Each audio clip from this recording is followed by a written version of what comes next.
हरे कृष्णा। आज पाप मोक्ष की एकादशी है, उसके बारे में आपको कुछ कथा सुनाता हूँ और आप ध्यानपूर्वक से सुनिए। महाराज युधिष्ठिर ने भगवान श्री कृष्ण से क्षेत्र गुजरात और महाराष्ट्र के अनुसार फाल्गुन मास के कृष्ण पक्ष एकादशी के बारे में जानने की इच्छा प्रकट की है कि तो वे बोले, राजेंद्र, मैं तुमने इस विषय में एक पापनाशक उपाख्यान सुनाऊंगा जिसे चक्रवर्ती नरेश माधवता के पूछने पर महर्षि नौमस ने कहा था। माधवता ने पूछा, भगवान, मैं लोगों के हित की इच्छा से ये सुनाना चाहता हूँ कि चैत्र मास के जो कृष्ण पक्ष की जिस नाम की एकादशी होती है उसका क्या विधि है, तो इससे किस फल की प्राप्ति होती है, कृपया इसे बात को मुझे बताइए। तो ऋषि नौमस जी ने कहा कि प्रेस के काल की बात है। अप्सराओं से सेवित क्षेत्र रत नामक वन में जहाँ गंधर्वों की कन्या अपने किन्नरों के साथ में बाजे बजाती हुई विहार करती थी। मंचूजगा नामक अप्सरा मुनिवर मेघावी को मोहित करने के लिए गई तो वे महर्षि क्षेत्र रत वन में रहकर ब्रह्मचार्य का पालन करते थे और वे मंजू दोकासी बूंदी के भय से आश्रम से एक कोस दूर ठहर गई और एक सुंदर ढंग से वीणा बजाते हुए मधुर गीत गाने लगी। मुनि श्रेष्ठ ने मेघावी घूमते हुए उधर से निकले और उस सुंदर अप्सरा को इस प्रकार गान करते हुए देखकर बबस की मोह से वशीभूत हो गए।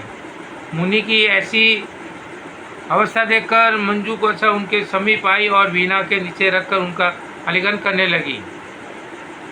मेघावी उसके साथ रमन करने लगे और रात और दिन का भी उन्होंने ध्यान न रहा और इस प्रकार उन्होंने बहुत दिन व्यस्त हो गए और मंजू को देवलोक में जाने को तैयार हुए। तो जाते समय उसने मुनिश्रेष्ठ मेघावी से कहा कि राम ब्रह्मान, अब मुझे अपने देश जाने की आज्ञा दीजिए। तो मेघावी बोले, देवी, जब तक सवेरे की संध्या न हो जाए तब तक मेरे ही पास ठहरो। अप्सरा ने कहा, विप्र पर, अब तक न जाने की कितनी संध्या चली गई है, मुझ पर कृपा करके बीते हुए समय का विचार तो कीजिए। नौमस जी कहते हैं कि राजन, अप्सरा की बात सुनकर मेघावी मुश्किल में हो उठे और उस समय उन्होंने बीते हुए उस समय का हिसाब लगाया तो मालूम हुआ कि उसके साथ रहते हुए उन्होंने 57 वर्ष हो गए और उसने अपनी तपस्या का विनाश करने वाली जानकर मुनि को उस पर बड़ा क्रोध आया।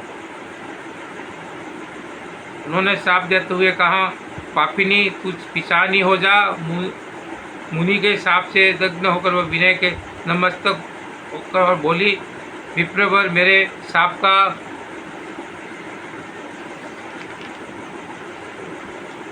उद्धार कीजिए।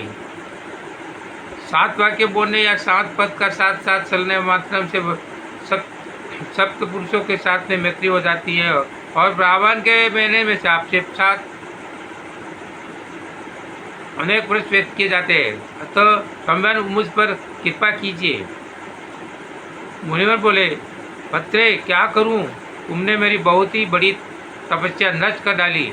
फिर भी सुनो, चैत्र कृष्ण पक्ष में जो में शुभ एकादशी आती है उसका नाम है पाप मोचनी और वह पाप से उद्धार करने वाली तथा सब पापों का लय क्षय होने वाली है। सुंदरी, इसी का व्रत करने पर तुम्हारी पिशाची दूर होगी।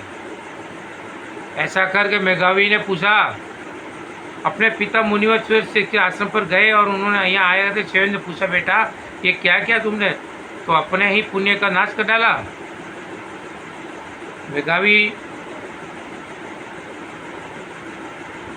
मेघावी बोले, पिताजी, मैंने अप्सरा के साथ रमन करने का पातक किया।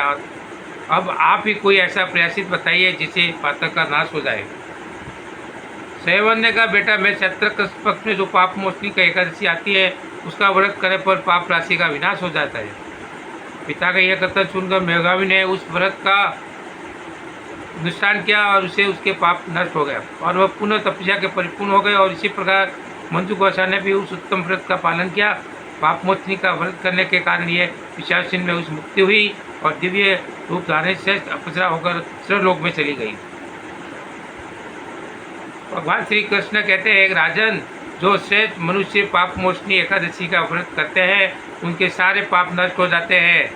इसको पढ़ने और सुनने से गोदान का फल मिलता है और ब्रह्म हत्या, पुण्य की चोरी, सुरापन और गुरुपत्नी करने वाले महापापी पातकी की भी इस व्रत को करने से पाप मुक्त हो जाते हैं। ये व्रत बहुत ही पुण्यमय है।